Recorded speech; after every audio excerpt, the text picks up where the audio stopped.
The Zell didn't arrive in ships of roaring fire and dramatic conquest. That would have been, as their emissaries later implied, far too emotional. They came on a tide of silent, pearlescent light, their forms shifting like calm water, and they offered not a threat, but a surgical, sterile salvation. Their gift was a masterwork of viral editing designed to perform the ultimate spring cleaning on the human soul. Their target: anxiety, grief, rage, what they clinically termed the obsolete emotions. To the Zell, a weeping widow wasn't a testament to love, but a fascinating example of a faulty, leaky biological unit. They were apathetic to art and immune to poetry, and so they offered us a cure. Kalen, a man whose logical mind was constantly besieged by the messy rebels of feeling, volunteered first. He saw this as the ultimate upgrade, the final patch to the buggy, bloated software of humanity. Ala, his partner, her own heart, a symphony of dread and love, could only watch as a swarm of liquid, intelligent silver flooded his veins. She saw the change in real time. The subtle tremor in his hand, born of a constant, low-grade existential fear, stilled into the unwavering poise of a statue.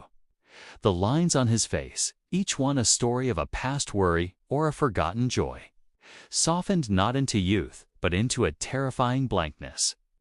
It was as if his very memories were being gently formatted. When he opened his eyes, it was the most unnerving thing Ala had ever witnessed. Serenity gleamed there, a flat, polished lake where the stormy, wonderful weather of laughter, doubt, and passion had once lived. It was the peace of a deleted file, the calm of a power-down machine. "I am free," he said. The words were correct.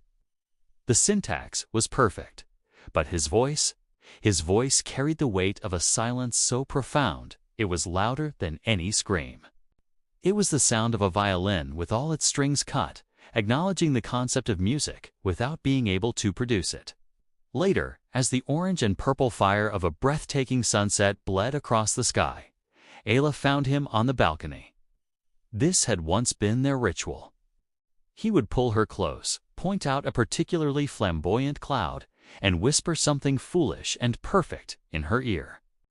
Now he just stood there, motionless, his gaze fixed on the horizon. There was no intake of breath, no softening of his features, not even a blink of awe. The celestial spectacle before him registered with the same importance as a spreadsheet's cell-changing color. Ala's own heart ached with a grief so sharp it felt like a betrayal of this new, sanitized world order. She looked at this man who had conquered pain, who would never again know the sting of loss or the gnawing of anxiety, and she finally understood the horrific trade.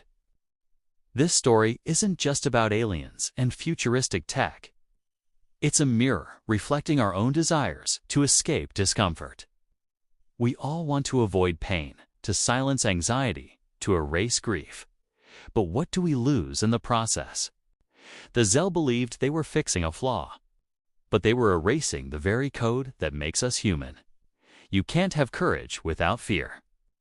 You can't experience the profound relief of comfort without first knowing pain.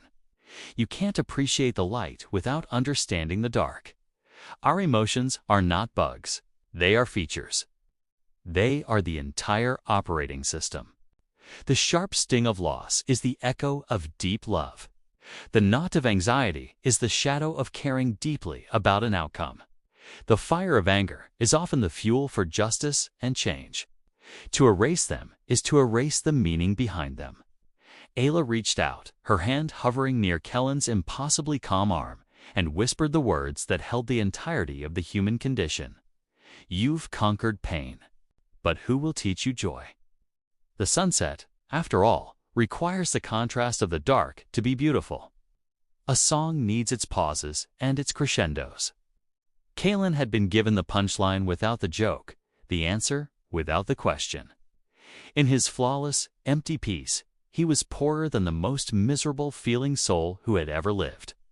A leader's role, a parent's role, our role to each other, is not to build a wall against sorrow, but to teach one another how to navigate the storm.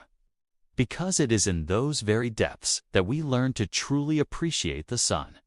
The goal is not a life without shadows, but a spirit resilient enough to use both light and dark as its guides. This story was brought to you by Mythos and Metric Studios. If these ideas resonate with you, please subscribe for more inspirational stories that explore the depths of our shared human experience. Thank you for watching.